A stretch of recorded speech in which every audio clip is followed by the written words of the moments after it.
Welcome to the lab, investigators. Today in this explainer, we're diving into a really fundamental chemical mystery. We are going to uncover the hidden secrets locked inside literally every single substance around us. Are you ready to crack the case? Let's get into it. So imagine this scenario. You're working in a high-tech laboratory, and someone hands you a mysterious, completely unlabeled sample. There's no name, no barcode, absolutely no information at all. Just an unknown substance sitting right there in a vial. How on earth do we figure out what it is? Can scientists actually identify an unknown substance without knowing its name? The answer is an absolute yes, and the secret lies in its properties. You see, just like human fingerprints, every single substance in the universe has unique characteristics that act as its own chemical fingerprint.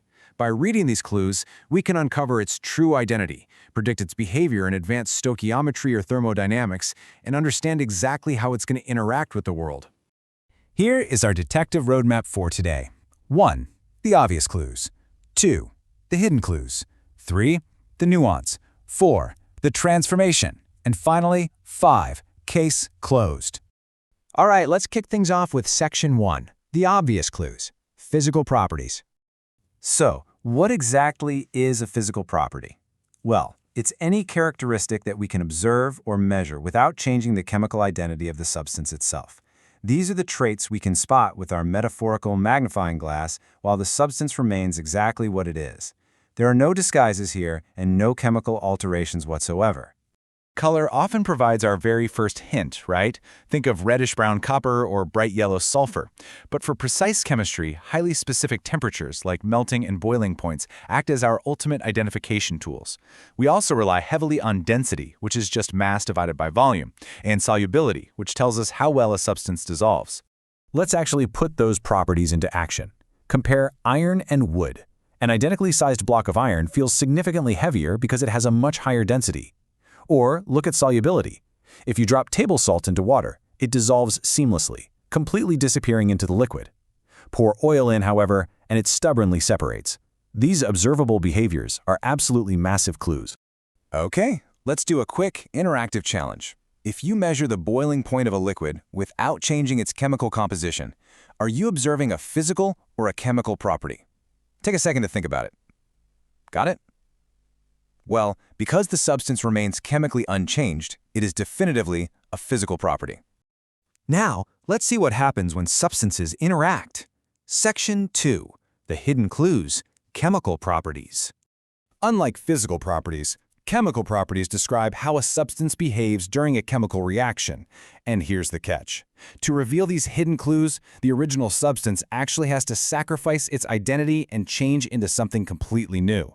It is the ultimate test of character for any element or compound.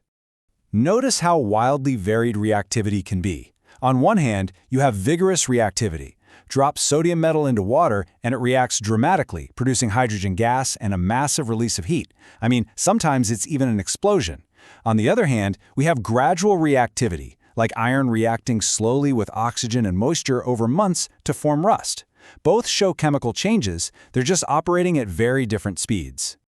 We also investigate other major chemical properties like acidity and basicity. These are crucial for applications in medicine and agriculture. Strong acids, like hydrochloric acid, release hydrogen ions, while strong bases, like sodium hydroxide, accept them. We also evaluate flammability, which is the ability to catch fire. This is a vital property to know for handling lab chemicals safely, because you treat highly flammable gasoline very differently than you treat completely non-flammable water. Moving right along. Section 3. The nuance. Extensive versus intensive. This is a fundamental breakdown you'll definitely need for advanced chemistry. Extensive properties depend entirely on the amount of substance present. Double the material, you double the value. Intensive properties, however, are inherent to the material itself. They do not depend on the amount. The value remains exactly the same whether you have a single drop or an entire swimming pool of the stuff. Let's lock in a crucial memory trick for your exams. Extensive properties extend with quantity. Intensive properties stay independent of quantity. Extensive extends, intensive stays independent. You're going to want to keep that mnemonic in your back pocket. Let's actually apply that trick. Mass, volume, and total energy are extensive. If you have 1 liter of water or 2, the mass and volume extend. They literally double. But look at the intensive properties: boiling point, density, and color. Whether you have a tiny beaker of water or a massive industrial vat, its boiling point stubbornly stays exactly at 100 degrees Celsius. The density doesn't shift and the color remains the same, completely independent of quantity. This brings us to a really critical phase of our detective work. Section 4. The transformation. Physical versus chemical changes. Here is the key distinction. A physical change is just a change in state or form. The chemical composition stays exactly the same. Ice melting is just H2O transitioning from a solid to a liquid. But a chemical change means the original substance reacts to create entirely new substances. Burning wood produces ash, smoke, and carbon dioxide. The original wood as we knew it, it's completely gone. Time for another quick challenge to test your analytical skills. Is the rusting of iron a physical change or a chemical change? Think about the molecular level for a second. Well, because a brand new substance, iron oxide, is formed, it is absolutely a chemical change. The iron has taken on a completely new chemical identity. And finally, Section 5. Case closed. Real-world applications. The truth is, these concepts literally build the modern world. In material science, engineers select incredibly strong metals from massive suspension bridges based strictly on their physical properties. In pharmaceuticals, scientists rely on solubility and reactivity to ensure life-saving medicines dissolve correctly and remain chemically stable inside the human body. And in environmental science, researchers use these exact same clues to predict how chemical pollutants are going to move through our ecosystems. From engineering safe bridges to designing medicines, understanding properties is just foundational to modern life. All right, let's do a rapid-fire revision to summarize our complete mind map of everything we've learned today. Play along with me.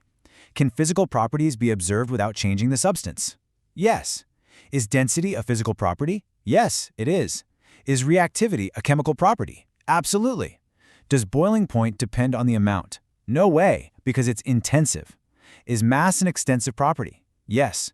And finally, does burning wood produce a chemical change? Yes, it sure does. And that beautifully wraps up our case file for today. Just to recap, physical properties don't change chemical identity, while chemical properties describe behavior during reactions. Extensive extends with the amount, while intensive stays independent. Physical changes alter state, but chemical changes create brand new substances. Ultimately, properties are universal tools to identify, predict, and design matter itself. Every single substance in the universe tells a unique story through its properties. You now have the fundamental skills to identify the unknown and read these hidden clues like a true pro. So look around you. What scientific mystery are you going to solve next?